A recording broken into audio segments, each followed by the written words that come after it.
I've just gotten word that Israel's prime minister has instructed the IDF, the Israeli Defense Forces, to begin ground operations in Gaza. This obviously not a huge surprise. This has been talked about, anticipated for several days as a bombing campaign, as rockets being fired by Hamas militants into Israel, as well as Israeli forces firing into targets throughout Gaza City and throughout Gaza.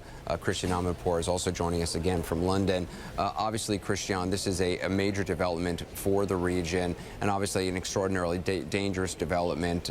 Ground operations in Gaza by Israeli Defense Forces, very, very tricky in the kind of close quarters that you find in Gaza City.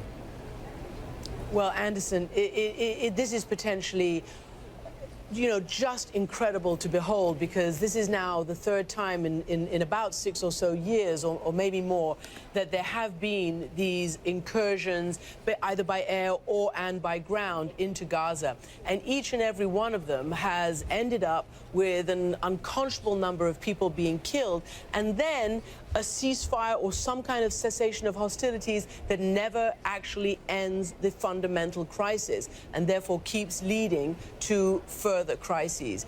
And now, with the world's attention going to be focused on this plane, this is the time when everybody has to be paying attention also to that conflict and trying their best to mediate some kind of cessation as soon as possible. We've heard from the IDF, we've heard from Israeli spokespeople that they have all sorts of plans, possibly, that they may implement now as a ground offensive, including, if the government says it has to do this, the military has said, if we want to really root out what we call terrorists, this is not a weeks or 1 month operation. This is a many month operation that involves also practically taking control of the Gaza Strip again. Yeah. So everybody has to understand what this in fact does mean.